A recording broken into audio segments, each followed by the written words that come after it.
noite a todos os amigos internautas.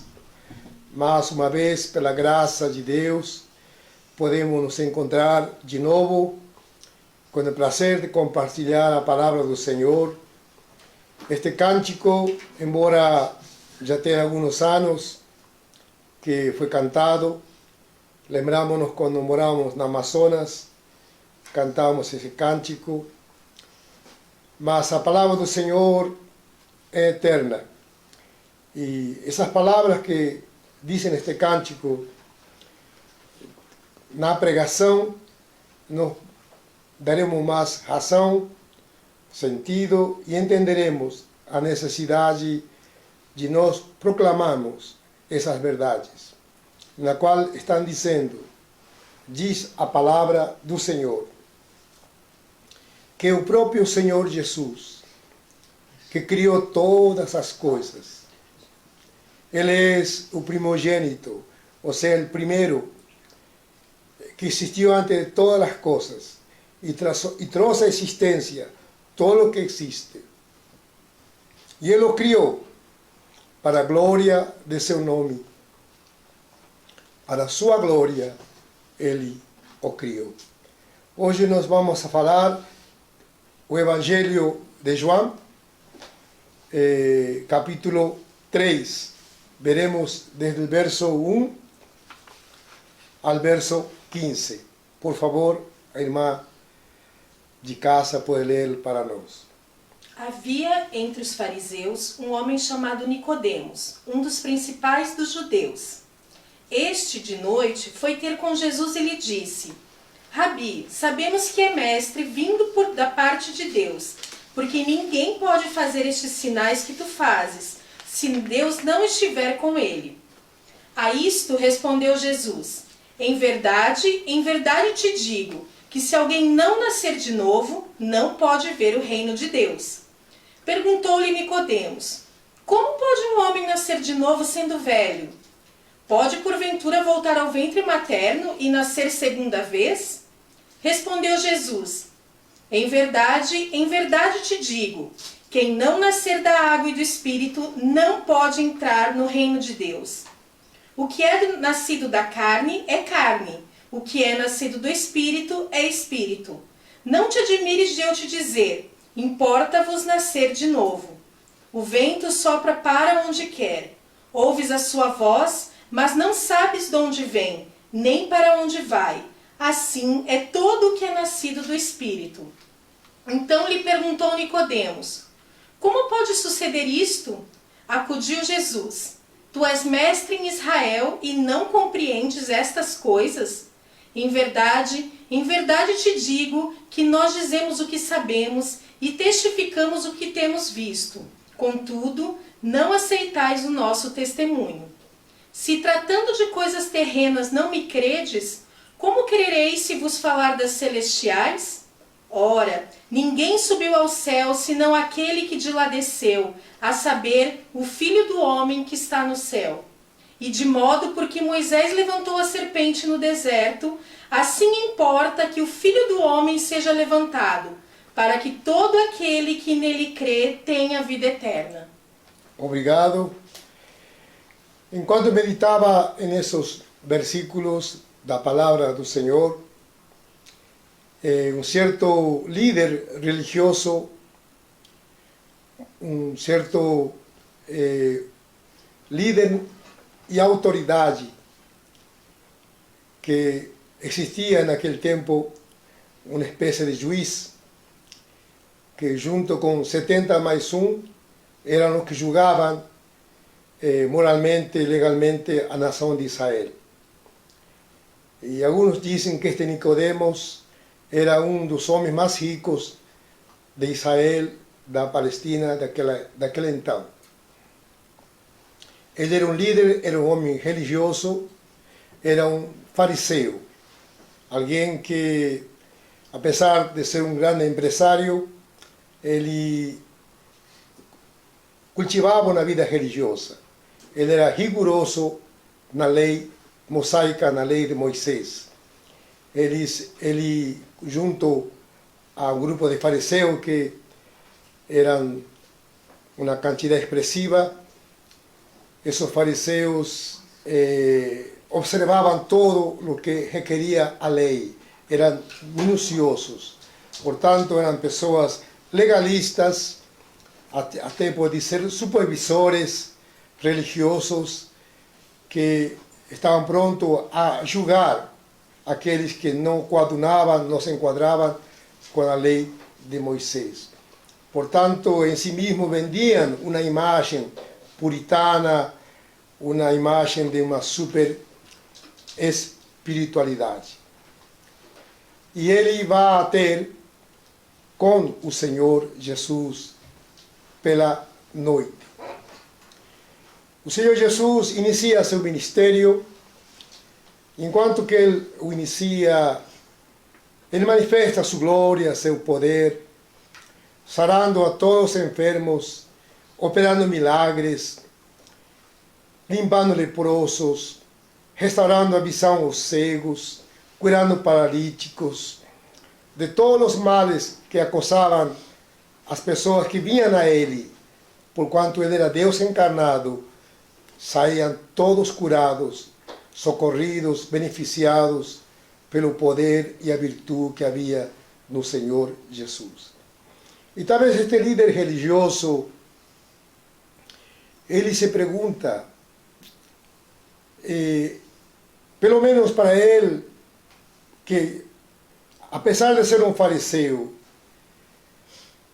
em grande parte cego, porque o conhecimento não levava a uma revelação da palavra. O conhecimento era tão superficial, porque na prática não podia ver isso com mais claridade. Havia uma ignorância nas coisas que faziam. Muitas vezes somos presos a um hábito e às vezes nem nos perguntamos por que faço isso, nem sei o significado, mas fazemos porque assim o heredamos, assim fomos ensinados, assim fazem os outros e abraçamos coisas que nem sequer as entendemos em seu significado. E este homem religioso, um principal, uma autoridade, um clero, se achega de noite ao Senhor Jesus. Talvez diríamos, ele tem um nome a selar. Por causa que ele tem um nome a selar, não seria conveniente a sua imagem. Por quê? Porque ele fazia parte dos fariseus. Não me lembro se eram mais ou menos 7.000 dos fariseus que existiam naquele tempo. E os fariseus, junto com os líderes religiosos, sacerdotes e os herodianos e assim, não simpatizavam com o Senhor Jesus. Porque não o viam como um redentor, não o viam como um homem enviado por Deus. A liderança religiosa em Israel olhavam de mal agrado ao Senhor Jesus, porque a multidão lhe seguia, porque muitos já começavam a proclamá-lo rei. E isso criaria um mal-estar para o Império Romano. Poderia haver uma represália do Império Romano e acabar tudo isso, e acabar com o bem-estar dos líderes religiosos. Portanto, eles não queriam ter um confronto com Roma e, portanto, queriam eliminar ao Senhor Jesus, porque não lhes era conveniente a seu status, a todos os favores que recebiam debaixo do Império Romano. Mas com todo este fariseu Nicodemos, havia algo de nobre nele. Creia na palavra do Senhor. E a palavra do Senhor nos fala que um dia Deus restauraria o reino de Davi. Há palavras dadas pelos profetas, que um dia Deus voltaria a trazer um reino glorioso, igual que o reino de Davi, e que um descendente de Davi voltaria para reinar, reivindicar o trono como o direito de ser descendente. Por isso que José e a Virgem Maria eram descendentes de Davi através de Salomão. Claro que passaram 1000 anos e muitas coisas foram se perdendo, tanto que José era pobre, embora tivesse uma linhagem de Davi. Então, Israel, os judeus, esperavam esse dia de ouro, esse tempo glorioso em que Israel seria restaurado. Não mais estariam sometidos debaixo do Império Romano, mas que Israel se tornaria uma nação poderosa. Ela seria assim cabeça de nações e não uma nação sometida a um império. Todo Israel sonhava nessa era de ouro da restauração do reino de Israel e que se levantaria um descendente de Davi. Sim, nós temos ao Senhor Jesus, descendente de Davi. E ele veio para reinar. Só que a óptica de Israel, dos judeus, dos israelitas, era um conceito, uma ideia, um romantismo. Eles idealizaram um reino no sentido, no aspecto de uma força política, de uma nação que subjuga a outras nações, de uma nação poderosa que podia reger as outras nações. E esperava, portanto, um salvador, um líder que viesse e aplastasse aos romanos. E eles poderiam, naquele momento, sentir-se como hoje se sente um norte-americano, dizendo a boca cheia que ele é norte-americano, porque ele é filho de uma nação que é cabeça de nações. E a vezes essas nações poderosas, parece que as nações pequenas se curvam e há para com eles um atendimento diferenciado. Até tem uma história no aeroporto de Nova York, que não vou contá-la. Mas eles têm uma ideia, se levantará um rei poderoso, comandará Israel, comandará o exército de Deus, e vamos a dominar, e vamos someter, e vai se cumprir. Israel será uma grande nação. Haverá paz, será uma idade de ouro, um tempo de ouro. Sim, isso vai se cumprir. Quando o Senhor Jesus vier, no início da grande tribulação, no arrebatamento da igreja, haverá 7 anos de grande tribulação com o anticristo. Nós seremos levados no início dos 7 anos, ou seja, no início da semana, que em grego é ketia, que é 7 anos, uma semana, a igreja será arrebatada. E logo dos 7 anos, Jesus voltará com sua igreja. E será a vez em que Israel será restaurado. E aqui se viverá 1000 anos, onde Israel será a cabeça de nações, onde não haverá pecado, onde Satanás será atado, onde não haverá enfermidade, injustiça. E Jesus reinará através de Israel esses 1000 anos em todo o planeta Terra. Só que eles pensavam que isso viria a acontecer em um mundo onde jaz o maligno, em um mundo onde o pecado impera, em um mundo onde a palavra do Senhor diz que Satanás, ele é o príncipe deste mundo. Satanás não é dono da terra. A terra pertence a Deus. Deus a criou. Ele é o rei do sistema. Esse se chama mundo, cosmo, se chama sistema. Comércio, política, moda, música, dinheiro, armas. Esse é o sistema. Ele que dicta esse sistema, maligno e perverso, injusto. Ele virá um dia e aplastará esse sistema. E haverá só um governo, o governo do Senhor Jesus, 1000 anos, onde Israel será então cabeça de nações. Os israelitas esperavam quando chegará esse tempo. E muitos, ao ver ao Senhor Jesus, esperavam que ele começasse a mostrar esse poder, porque ele é o rei, ele é o Filho de Deus, ele é o Messias, ele é o Cristo, o prometido de Deus, ele é o Deus encarnado, ele é descendente de Davi. E chegou a hora em que nos livraremos de toda injustiça, de todo governo que nos domina, de todo império, e nós dictaremos as normas a esse mundo.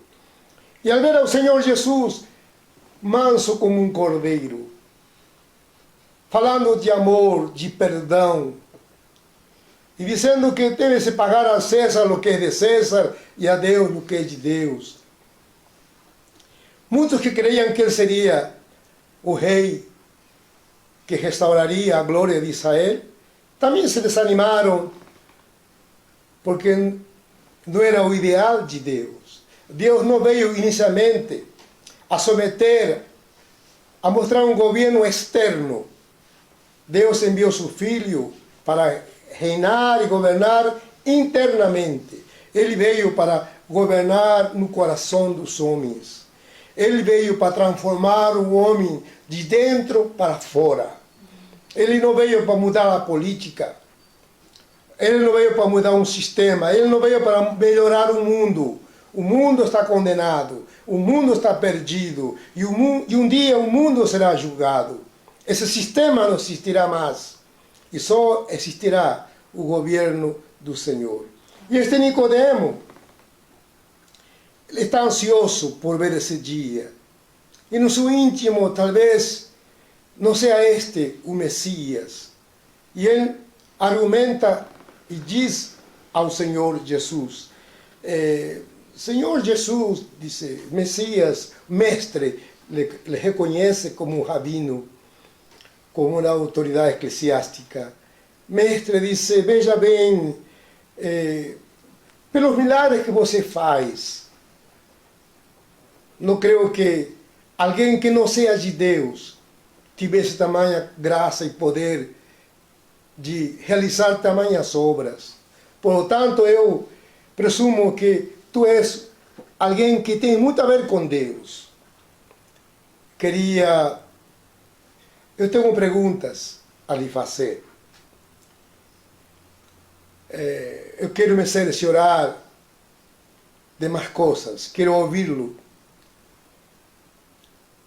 Eu vou ler um texto anterior, aqui em João, para vocês. Perdão que não me preparei devidamente, porque lerei outros textos. No capítulo 2, no final, dice: Ora, estando ele em Jerusalém, durante a festa da Páscoa, muitos creram no seu nome, ao ver os milagres que ele fazia. Mas o próprio Jesus não confiava a eles, ou não confiava neles, porque conhecia a todos os homens. E não necessitava de que alguém desse testemunho de homem, porque ele conhecia o que havia no homem. Esse texto anterior está dizendo que muitas pessoas, ao ver o milagre que o Senhor Jesus fazia, eles foram levados a crer que ele era mais que um mero profeta que ele era filho de Deus, que ele era o Messias. As pessoas talvez eram mais atraídas ou criavam a perspectiva ou se animavam a crer pelo poder que ele manifestava. E o Senhor Jesus, ele não se fia, porque o poder que ele faz em favor das pessoas não mudará as pessoas, não transformará as pessoas, não tornará melhores as pessoas. Simplesmente Deus, em sua bondade e misericórdia, estende seu poder, lhe cura, lhe sara, faz um milagre. Você recebe o benefício de Deus. Mas o Senhor Jesus sabe que, ao menos que você se entregue seu coração a Ele, abra seu coração e faça uma confissão de fé e permita que Jesus entre em sua vida. Então Deus confiará, não no homem, mas naquele que habita e passou a viver na vida do homem. Ele confiará em si mesmo, naquilo que Ele é em cada um de nós. Portanto, todo evangelista, todo pregador, Deus permite que o pregador manifeste seu poder e hoje orarei e sem lugar a dúvida muitos serão beneficiados pelo poder e a misericórdia do Senhor. Mas o intuito de um pregador é levar as pessoas até um encontro com Jesus, a ter um novo nascimento. O Senhor Jesus não iria a satisfazer todas as curiosidades e perguntas que ele tinha. O Senhor Jesus vai abordar um assunto dizendo: você necessita ter uma experiência com Deus. Ou, em outras palavras, diria: você precisa ter uma experiência comigo.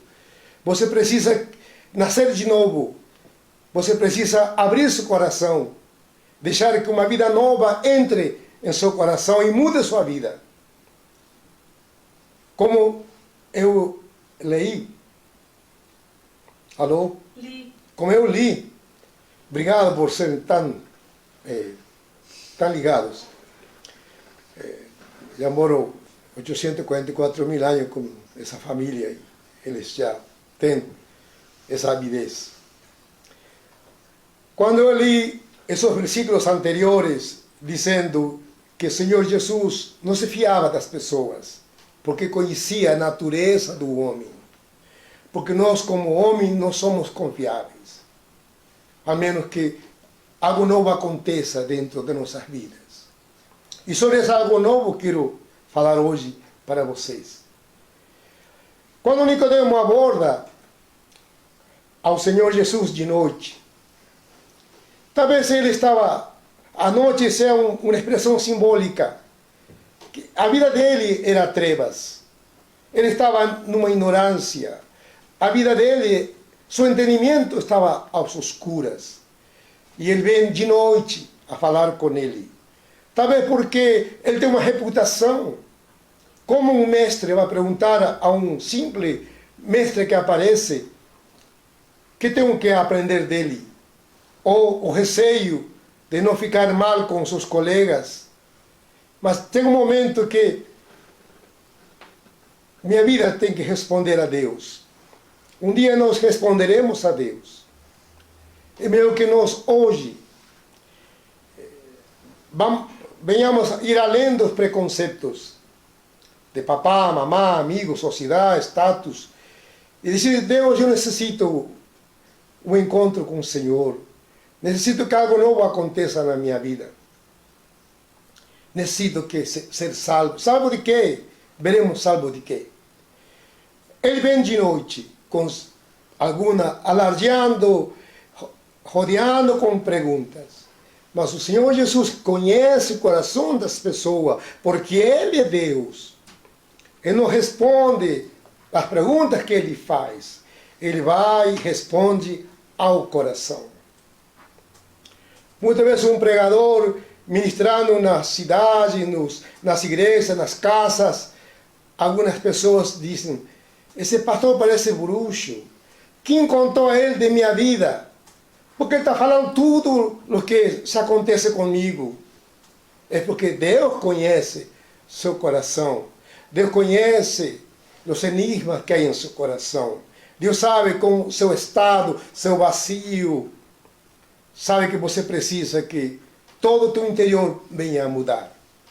Por isso que o Senhor Jesus, sendo Ele um religioso, uma autoridade eclesiástica, um líder em todo Israel, Ele disse, eu te digo que se você espera esse reino, se você um dia quer viver esse reino, se você quer fazer parte desse reino, não pelo fato de ser judeu, não pelo fato de Deus ter prometido a Israel que um dia eles herdariam esse reino, mas que nesse reino só herdarão, só entrarão a fazer parte desse reino se nascer de novo, se nascer de Cristo.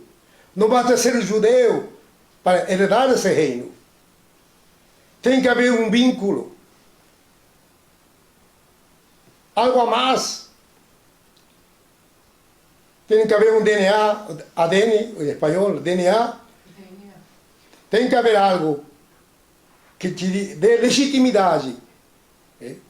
Eu consegui ter documentos brasileiros, graças a Deus, após casar-me com uma linda mulher e após de ter um filho, eu fui já com mais confiança a pleitear o documento brasileiro, porque eu passei a ter raízes nessa nação. Para fazer parte desse reino, você é necessário nascer de novo. Você é judeu, não basta. Você é criação de Deus, não basta. Você precisa ser filho de Deus. Você abraçou uma religião que teus pais te deram como herança em um país que se cultiva tal religião. A religião é uma coisa superficial, é um hábito que praticamos muitas vezes sem saber por que faço isto ou aquilo outro. O Senhor Jesus diz que é necessário nascer de novo. E ele pergunta, olha, como que, será que eu vou voltar a entrar no ventre de minha mãe? Isso não é possível. Deus sempre procura levar-nos por coisas que conhecemos, para que um aspecto paralelo entendamos as coisas espirituais que não conhecemos e não entendemos. Deus usa o que conhecemos para levar-nos a uma experiência, a um conhecimento espiritual que não se vê. E este líder não consegue interpretar o que é nascer de novo. Voltar a entrar no ventre da mãe e nascer de novo, não existe o que o Senhor está dizendo. Se o que você nasceu de tu papai e mamãe, o que nasceu da carne é carne. Você, fulano de tal, tem tal mãe, tal pai, que um dia te geraram, há 30, 40 anos, 20 anos, 50 anos, isso é nascido de carne. O que é nascido de carne é carne. Agora você precisa um nascimento espiritual. E o que é nascido do Espírito, Espírito és. Diz no grego, tem 3 expressões, nascer de novo ou nascer do alto. Nascer aquela vida que vem de Deus. Eu tenho 71 para 72, nascido da carne, vida terrena. E tenho 57 anos que eu nasci de novo, nasci de Cristo, teve uma nova vida. Muitas vezes, ele sendo um fariseu, deve ter lido a palavra, conhecia a palavra, conhecia as promessas de Deus. Lá, alguns anos atrás, Deus apontando o reino, apontando o milênio, apontando a eternidade, Deus, através do profeta Ezequiel, no capítulo 36, verso 25, diz: então eu aspergirei água limpa sobre vós, e ficareis limpos de toda a vossa imundícia, e de todos os vossos ídolos vos purificarei. Um novo coração também vos darei, e um espírito eu colocarei dentro de vós. Eu tirarei o coração de pedra de vossa carne, e vos darei um coração de carne. Eu colocarei o meu espírito dentro de vós, e vos farei andar no meu estatuto, e guardareis os meus juízos, e os fareis. Claro que aborda mais assuntos do milênio. É necessário nascer do Espírito. Como entender isso? É necessário nascer do Espírito. É necessário nascer do alto. É necessário nascer em Cristo. Fazer uma confissão de fé. Confessar seus pecados. Dizer: eu necessito não mais andar nos meus velhos caminhos. Eu estou cansado de ser o que eu sou. Eu não posso mudar por mim mesmo. Estou cansado de meus vícios, de minhas manhas, de meus hábitos, de meu gênio, de meu caráter. Estou cansado de ser refém, preso do pecado. Assim viemos ao Senhor. Porque, como diz um ditado claro na Argentina e no Brasil, árvore que nasce torto, como continua? Mas é um pau que nasce torto. Pau que nasce torto. Não morre jeito, morre torto. De novo? Pau que nasce torto, morre torto. Pau que nasce torto, morre torto. Essa natureza nossa, pecaminosa, ela não pode mudar. Deus não veio a melhorar-nos. O Evangelho não é emendar coisas, não é remendo. O Evangelho não veio para dizer, você que tem um conceito de si, eu tenho algumas coisinhas que não são, tenho um certo caráter, certo gênio, tenho alguns pecadinhos, mas no fundo eu sou bom. Meu filho é assim, mas no fundo ele é bom. Minha esposa é assim, mas também tem coisas boas. Não há nada de bom em nós. Não há nada a melhorar em nós. A religião é quando o homem procura superar-se, fazer coisas boas para sentir-se bem. Mas o Evangelho é muito mais que uma religião. É necessário nascer de novo. Deus nos dá uma nova vida. Alguém diria assim: eu não quero ser evangélico, crente, porque, imagina, ele gosta do pecado, vai deixar de fumar, de andar com mulheres, vai deixar de ver coisas, pornografia, vai deixar de fazer isto, aquilo, outro, e eu não vou conseguir, e veja bem, mire bem, não sei, certas coisas vão mudar em minha vida, e... Não, você pensa errado. Não é o esforço.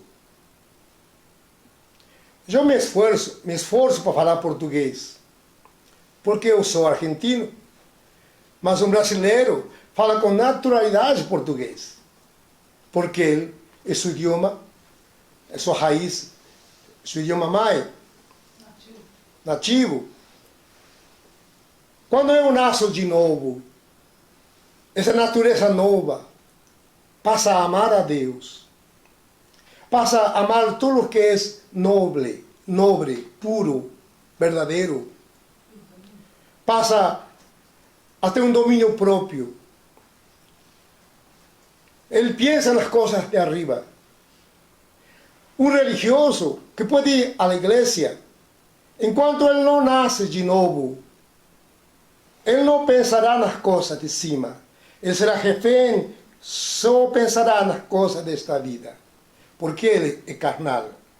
Mas quando nascemos do Espírito e nossa vida vem de cima, nós pensamos nas coisas eternas. E é algo natural. Quando me converti ali com 15 anos, em Buenos Aires, eu queria ir à igreja todos os dias. Eu era o primeiro a chegar, o último a sair. Eu jejuava uma vez por semana, ayunava, los martes passava, me doía a cabeça, me era difícil, até que consegui ter uma dinâmica no ayuno, no jejum, e poder jejuar todos os martes, todas as terças-feiras. E dizia que lo amava, que queria servir-lhe, lo adorava, estava na rua chorando, nas calles, cantando, falando de Jesus. Porque essa era uma nova natureza dentro de mim. Porque me havia um novo espírito. Porque Ele colocou em mim um novo coração. Você pegar um cerdo, um porco, um chancho, um lechão, dá um banho nele e diz, bueno, a partir de agora você vai ser um porco limpo. Circunstancialmente, enquanto esteja no apartamento, na casa, ele estará limpo e você pensará que ele mudou. Mas abra a porta, ele buscará um chiqueiro para se revolcar, se virar, porque se sentirá bem, porque está na natureza dele. Só somos diferentes quando nascemos de novo. Quando Deus coloca em nós um novo coração, um novo entendimento, um novo espírito. Quando Ele nos lava e nos regenera com água limpa. Essa água limpa é a palavra do Senhor. Ele nos dará não mais ordenanças. Nos regiremos por um novo princípio de vida. Esse é o poder do Evangelho. Livrar-nos de nós mesmos. Não emendar, não remendar sua vida. Nós não mudaremos por nós mesmos, por mais que nos esforcemos. É Deus que nos muda. Ele é Ele que nace a obra, entrega seu coração ao Senhor. Quanto tempo falamos? 37. 37. 37 falamos. Outra coisa que eu quero, se você gostaria que prestasse atenção no que vou dizer. A mim, como nesse momento, no caráter de evangelista, eu tenho que anunciar ao Senhor Jesus. Esse é o Evangelho, onde o centro é o Senhor Jesus. Muitas religiões falam de Deus. Todas as religiões falam de Deus. Mas a pergunta é, qual é a religião certa? Se todas falam de Deus. Falar de Deus, para mim, é algo neutro. Outra palavra, genérico. Falar de Deus não quer dizer nada. O espírita fala de Deus. O bruxo fala de Deus. A prostituta, na sua ignorância, ela se recomenda a Deus e a seus santos para que tenha uma boa clientela e possa ganhar seu dinheiro para seu pão. O católico fala de Deus. Os evangélicos falam de Deus. O testemunho de Jeová fala de Deus. Os árabes dizem a Deus e o mencionam como Alá. Os africanos também invocam a Deus. Mas existe um único Deus. Por miles de anos, os homens vagamente procuraram ter uma ideia de Deus. Como é esse Deus? Porque Deus é esse Espírito. Deus é espírito. E dentro da luz, da ignorância, do entendimento, cada nação, cada tribo, cada raça, cada comunidade adorava esse Deus. Muitos adoravam a Deus por medo. Normalmente os deuses provocam medo e tem que dar ofrendas a esses deuses para dar paz e favor. Qual ideia vaga podemos ter de Deus? Porque Deus é espírito. Como imaginar-nos como Deus é? Outros sacrificavam até seres humanos a esse Deus que invocava. Mas, o que Deus fez? Ele enviou seu Filho, e seu Filho, sendo Deus, veio a este mundo, nasceu de uma Virgem Maria, e se encarnou para que nós, na pessoa do Senhor Jesus, venhamos a conhecer ao verdadeiro Deus e ao único Deus na pessoa do Senhor Jesus. Portanto, se o Senhor Jesus não é tema central de uma igreja, ela estará nas oscuras, ela não estará conhecendo a Deus, porque a melhor e maneira mais perfeita de conhecer ao Deus verdadeiro é conhecer ao Senhor Jesus. Deus diz: eu me farei conhecer, eu mostrarei meu caráter, eu mostrarei quem eu sou, eu vou me encarnar. E Ele veio a este mundo na pessoa chamada o Senhor Jesus. Deus encarnado, Filho de Deus, Emmanuel, Deus entre nós. E a partir que Ele se revela ao mundo, eu posso compreender Deus, conhecer Deus e ter um conceito, um conhecimento verdadeiro. Quem é esse Deus que se ha revelado? E a primeira coisa que a palavra ressalta, que Deus é amor. Deus não é um viejo nervioso, com rabia, um velho carrancudo. Deus nos ama. Deus não veio a exigir ofrendas, nada do homem. Não veio tirar nosso couro. Deus não está pronto a condenar-nos. Ele veio a salvar-nos. Diz, aí logo na palavra continua dizendo: porque de tal maneira amou Deus ao mundo, que deu seu Filho unigênito, para que todo aquele que nele crer não pereça, mas tenha vida eterna. Nós vamos ler aqui textos que nos dão todo o fundamento. Que quem conhece ao Senhor Jesus, conhece ao Pai. Certo dia os discípulos, como o Senhor Jesus falava de seu Pai, um dia dizem os discípulos: Senhor Jesus, mostre-nos o Pai. Queremos conhecer o Pai. Então o Senhor Jesus diz: quanto tempo estou com vós e não conheces o Pai?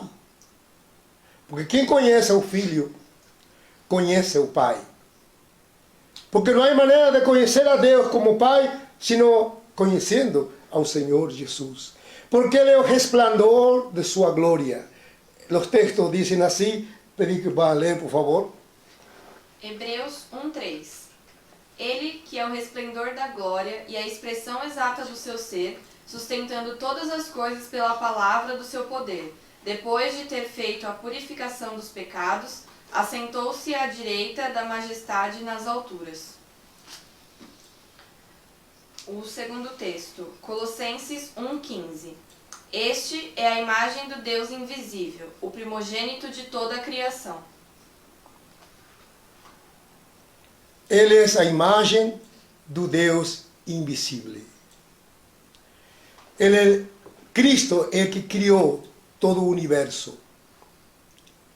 O Senhor Jesus não passou a existir quando a Virgem Maria lo cheira no parto, quando veio a este mundo, quando decimos deu a luz, não, ele passou a existir como filho do homem, como Deus que se encarna, gerado pelo Espírito Santo. Foi a multiforme sabedoria de Deus entrar nesse mundo material, humano, e tomou nosso lugar. O Senhor Jesus, ele tem duas maneiras de que representam a Deus e ele representa ao homem. Na sua encarnação, ele reflete, manifesta a glória do Pai. Ele é a exata imagem do Pai. E ao mesmo tempo, ele é aquele que nos representa na nossa humanidade. Diz que ele veio em semelhança. Alguém vai ler, por favor? Romanos 8:3. Pois o que era impossível à lei, visto que estava enferma pela carne, Deus o fez, enviando seu Filho em semelhança do homem pecador, como oferta pelo pecado. Dessa forma, condenou o pecado na carne. Obrigado. Agora, por que o Senhor Jesus também veio em forma de homem? Porque quando o pecado entrou ali no Gênesis, Adão, essa raça humana adâmica, foi entregue a ser refém, vítima do pecado. O pecado passou a se senhorear do homem. E o pecado é um símbolo de Satanás, que somete aos homens a uma prisão, a uma escravidão, é refém do pecado. E então o Senhor Jesus diz à serpente: maldita serás, porquanto enganou ao homem. Diz: no pó te arrastarás, e o pó comerás. Nós sabemos que a cobra, a serpente, a víbora não come pó. Ela come passarinho, ela come animais. Mas Deus estava falando a Satanás, que simbolizava aquele momento pela serpente, que você comerá pó. O homem foi feito do pó. E ele habita no homem. E ele se alimenta do pecado do homem. Mas um dia, disse o Senhor Deus para a serpente, de uma mulher nascerá um fruto, a semente. Em outras palavras, diz assim no Gênesis: daqui a 4.000 anos vai existir uma virgem chamada Maria. E o filho dessa mulher, o Messias, o Cristo, o Filho do Homem, viverá 33 anos e meio. E na cruz ele te derrotará e te vencerá. Ele vencerá a morte. Esse é o Senhor Jesus, que veio para libertar-nos do poder da morte, para libertar-nos do pecado, para que nele tenhamos vida, vida eterna, uma nova identidade, um novo ADN, um novo DNA, nascido do Espírito, nascido de Cristo, um novo coração, uma nova mente, um novo espírito, onde todo ficou para trás. Esse é o poder do Evangelho, que nele tudo se torna novo. Você precisa que na tua vida tudo se torne novo. Você que está frustrado, cansado, e nada pode mudar, porque você está lutando com armas erradas, está lutando com algo que nunca poderá vencer. Deixe Cristo entrar em sua vida. Entregue seu coração a Ele. E Ele dará, entregue seu coração de pedra, e Ele vai dar um coração de carne, um coração terno, um coração perdoador, um coração que ama. Era o Senhor Jesus, Ele nos promete a vida eterna. Dizia hoje e ontem no café, em casa, o que entendemos que Ele nos dá a vida eterna? Não podemos ter um vago entendimento. Dizer vida eterna que nunca vai morrer. Para alguns, Muitos se suicidam, porque a vida se torna um peso para eles. A palavra do Senhor fala que após 70 anos, a vida se torna um peso, uma canseira, uma fatiga, perde sentido. Então, para que queremos a vida eterna? Porque a vida eterna, quem a tem é Deus. Deus tem a vida eterna. E Ele quer nos dar a vida dele, habitando em nós. É a qualidade de vida que Deus nos dá em Cristo. Não continuando vivendo esta vida, mas Ele nos dá uma vida nova, uma nova qualidade de vida. Essa qualidade de vida é uma vida que mira as coisas de cima, que ama a Deus, que ama servir-lhe, que ama cultuá-lo, que ama falar aos outros de Cristo, que tem fé, que tem esperança, que ama perdoar, que ama suportar, que ama crer. É a qualidade de vida que Deus nos dá, é Cristo em nós. Essa é a vida eterna que Deus nos dá. Isso está ao alcance de sua vida. Deus se revela a nós através de seu Filho. Conhecendo ao Filho, conhecemos quem é Deus. É porque Ele é a imagem exata de Deus. Não há outro evangelho senão quando todo se centraliza em seu Filho. Se você não conhece seu Filho, você não conhece a Deus. Não conhece a Deus verdadeiro. Você não tem uma ideia clara de Deus. Deus tirou ao homem do oscurantismo, tirou o homem da ideia, da imaginação, das mil ideias erradas, de conceitos errados. Quem é Deus? Para revelar-se ao homem através de seu Filho, o Senhor Jesus. E como dizia em Romanos 8:3, que Ele veio também a nossa semelhança. Não igual, porque Ele não tinha natureza pecaminosa, porque a mulher, ela é incubadora. O homem que é o elemento reprodutor. Por isso que Satanás queria que Adão pecasse, não Eva. Porque a semente que na tem é o homem. Ele é o que gera. A mulher recebe, incuba e nasce a criança. E como todo homem estava contaminado, todo fruto seria em pecado, já contaminado com a natureza de pecador, Deus envia seu Filho, gerado pelo Espírito Santo, onde homem nenhum tem participação. A semente era santa, Maria, que era virgem, incubou ao Senhor Jesus, gestou e nasceu, puro, inocente, sem pecado. Ele tinha que ser um homem como nós, para tomar o nosso lugar. Deus enviou ele em semelhança, diz. Aí termina, diz, assim como Moisés levantou a serpente de bronze. O que era a serpente de bronze? Lá, uns 2000 anos atrás, 1500 anos atrás, Israel, chegando a Canaã, indo pelo deserto, eles murmuraram contra Moisés e contra Deus. E Deus, para discipliná-los, enviou serpentes do deserto, com a mordida, com a picada. Em minutos, a pessoa veio a morrer.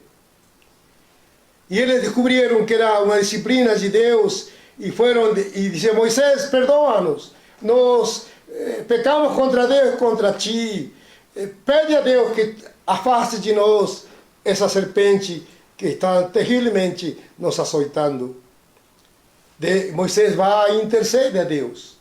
E Deus diz a Moisés: constrói uma serpente igual àquela que está lhe picando, que seja de bronze, e coloca no mástil, em um lugar alto. O bronze brunhido, o bronze brilha no sol, para que todo mundo possa ver onde está essa serpente de material de bronze feita. E quando a serpente morder, A pessoa tem que olhar para a serpente de bronze e al instante o veneno perderá seu efeito, senão morrerá pelo veneno. E Moisés construiu a serpente de bronze e lo colocou em um mastro, em um mastro, no sé cómo en español, mastil, no me acuerdo. Lo colocó en alto para que todo el mundo, brillando por el sol, mirase y fuese libre del veneno. Y hoy dice el evangelista Juan, así como Moisés levantó a serpente, es necesario que Jesús también sea levantado en la cruz, pendurado na cruz, colgado na cruz, morrendo pelo nosso pecado, levando sobre ele o castigo de nosso pecado, a morte, o veneno, o efeito do pecado foi sobre o Senhor Jesus. Porque quem pecasse, disse Deus, tem que morrer. E Deus enviou seu Filho a morrer por nosso pecado. E ele foi levantado no madeiro. Hoje, pela fé, creemos que um dia ele foi levantado no madeiro. Assim como Moisés levantou a serpente, Deus levantou seu Filho na cruz, para que pela fé, olhando ali no passado, dizer, um dia meus pecados foram pagos, houve um pagaré por meus pecados. Ele morreu por as minhas transgressões. O bronze simboliza juízo, ou seja, o juízo que cairia sobre nós, Deus fez cair sobre o Senhor Jesus para morrer por nossos pecados. O Senhor Jesus veio semelhante a nós. Veio com uma humanidade. Tinha fome, se irritou, tirou os cambistas, os ladrões que vendiam, chorou na morte de seu amigo Lázaro, chorou sobre Israel, teve fome, teve sede. Ele era um homem como nós, mas sem pecado, inocente. Ele veio como essa serpente, simbolizava homem pecador. O homem simbolizado pela serpente. O homem é filho, como disse Jesus, filhos, raça de víboras, falava sobre os religiosos. Porque o homem é filho da víbora. Nós somos pecadorzinhos, somos frutos do pecado, somos raça de víbora. E ele veio à nossa semelhança, ele tomou forma de homem e morreu na cruz para a nossa redenção. Nesta noite, já falamos bastante, 1 hora e pouco, parece. 58 minutos. Quero que oremos por essa palavra. Eu sei que Deus falou ao seu coração. Eu sei que você precisa que algo tenha que acontecer em sua vida. Algo tem que acontecer na sua família. Deus está dizendo, hoje é o dia que Deus quer fazer algo novo em sua vida. Hoje é o dia que Deus quer que você conheça o poder do Evangelho. Tanto podia falar desse capítulo, me preparei estes dias para falar tanto, mas é que os minutos se vão, não me permite falar nem um terço do que preparei para falar. Queria explicar-lo de maneira bem, como se fala a um menino, a um chico, para que entenda o amor de Deus. Deus é maravilhoso, Ele é um Pai benigno, Ele ama o pecador, Ele quer mudar sua vida, Ele quer entrar em seu coração. Você necessita nascer de novo. Se quer fazer parte desse reino, se quer ter herança nesse reino eterno, foi isso o que disse o ladrão na cruz. O ladrão, ele lembrou, ele sabia que havia um reino, que o Senhor viria a reinar eternamente, e ele disse ao Senhor Jesus, quando voltares em teu reino, lembra-te de mim, eu quero fazer parte desse reino. E ele disse, sim, tu farás parte desse reino, porque ele confessa seus pecados, Él reconoce que necesita. No más vivir esta vida. Él buscaba una nueva cualidad de vida. Dios no nos fez para morrer. Dios nos fez para vivir eternamente. Receba essa salvação. Receba esse perdão. Quero guiá-lo a fazer uma oração.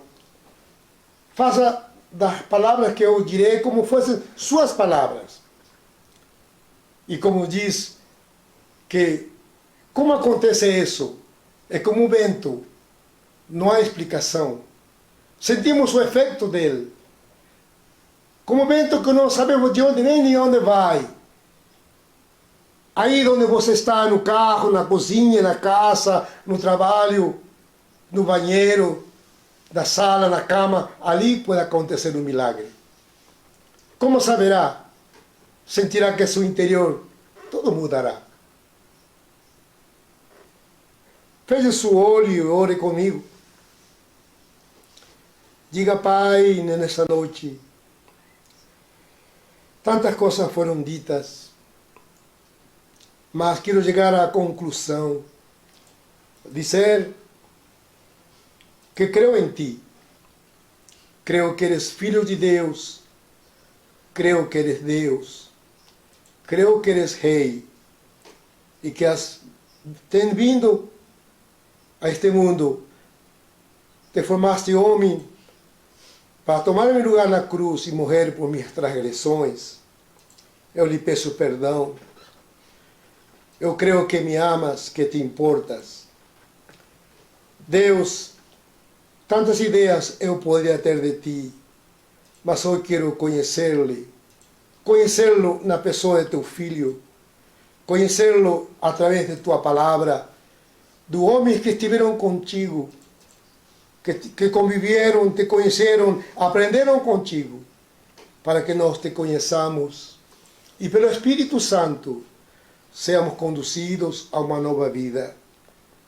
Certamente necessito que entres, troques o velho pelo novo, lo cansado pelo fresco, lo perdido por uma vida de salvação. Um coração de carne que ama, que perdoa, que crê. Senhor, estou cansado. Cansado de lutar com minhas forças. Ensina-me teus caminhos. Me dá um novo espírito. Me dá um coração que crê, que tem fé. Me perdoa, me dá sua paz, me dá sua alegria. Eu recebo ao Senhor Jesus. Eu busco nascer de novo. Peço-te, Deus, te necessito. Creio em tu palavra e te entrego minha vida. Invoco ao Senhor Jesus. Invoco o seu reino na minha vida. Amém. Amém, amados. Agora chegou a hora de orar pelos enfermos. Deus estará aí presente em sua casa. Deus que é onipresente, que é Espírito, estará em sua casa. Conecte-se com a fé nele. Abra seu coração, invoque-lo. Dirija-se a ele e diga: Senhor, todo tu lo fazes por graça. Não há como pagar-te nenhum favor, nem dizer-te que mereço tal coisa. Assim como um pai tem prazer em oferecer a seu filho, brindar-lhe suas necessidades. Ele não encontra, ele não pensa se o filho merece. Seu amor lo leva a fazer isso. Se nós, pais maus, fazemos coisas boas a nossos filhos, quanto mais tu, um pai perfeito e amoroso, te compadeças nesta noite do aflito, afligido, do necessitado, daquele que é impotente, que não tem recurso para um médico, para um tratamento, que ninguém que se importe, tu te importas, e ali no seu lar, na sua casa, invades com tua presença para trazer sanidade. Al orar, quero mencionar a minha cunhada Elvira, que nos prestigia todos os domingos. Um grande abraço. Obrigado por essa honra que nos dá. Eu desejo que cada ouvinte abra seu coração a Deus. Vou orar por as necessidades que há tantas, mas algumas, e todas, Deus, que você coloca a Ele vai te curar. Se não está aqui, Deus sabe. Me pediram que orasse por pessoas que passaram pelo Covid e ficaram com sequelas, talvez no pulmão e tantas coisas que têm afetado, no rim, insuficiência hepática, artrose, insônia, bruxismo, perturbação de pensamentos, terror noturno, enxaqueca, obesidade, valvulopatia, fobias, ansiedade, depressão, doença de Chagas, parasitoses, glaucoma, incontinência urinária, tendinites, bronquites, câncer de fígado, leucemia, diabetes, micoses, diverticulite, estrabismo, calvície, problema de coluna, trissomias. Assim? Trissomias. Trissomias, defeitos genéticos, labirintite e quantas enfermidades acometem sua vida. Eu vou invocar a esse Deus maravilhoso e pelo poder do Espírito Santo, tua vida seja tocada. Amado Deus, amado Pai, Deus onipresente, que estás em todo lugar, que conheces perfeitamente cada pessoa, que nada escapa a teus olhos. Oh Deus, manifiesta tu glória, mostra-te quão maravilhoso tu és, como todo poder está em ti, toda bondade está em ti e toda misericórdia. No nome do Senhor Jesus, ministro um poder que cura, que sara. Invoco o teu nome, invoco a virtude do Senhor, invoco a potência de Deus sobre a tua vida, invoco ao Senhor Jesus e a unção e a autoridade daquele que diz a seus discípulos: toda autoridade, todo poder me foi dado. No nome do Senhor Jesus, ministro sanidade, ministro cura, ministro milagres, libertação, toda tormento de pensamento, de insônia, colunas, cânceres, tumores, toda dor que está nos corpos, toda angústia. No nome do Senhor Jesus, sejam livres, sejam tocados, sejam visitados, sejam restaurados para a glória e honra de seu nome. No nome do Senhor Jesus, assim seja. Amém. E amém. Muitos nos fazem chegar seus testemunhos da maneira maravilhosa como Deus os tem visitado. Eu não sei como fazer para que outros também comunica àqueles que foram uma ponte na sua vida do que Deus tem feito. Esse milagre, essa cura, faz que outros também se motivem e possam também se animar a ouvir a pregação e também receber a oração. Saúde a todos na paz do Senhor Jesus. Queremos agradecer a todos as palavras de carinho, de amor para com as nossas vidas como pastores, e também desejar que o Senhor abençoe a todos os pastores da missão, aqueles que estão nos campos, aqueles que estão sendo trabalhados pelo Senhor para irem aos campos. Que o ânimo, a alegria e servir ao Senhor esteja com cada um. Que o Senhor prospere o chamado, prospere o ministério, com ânimo, com renovo, com alegria e cheio da presença do Senhor. Um grande abraço a todos os nossos amados, no nome do Senhor Jesus. Essa é minha linda, linda, linda esposa. Deus abençoe. Amém.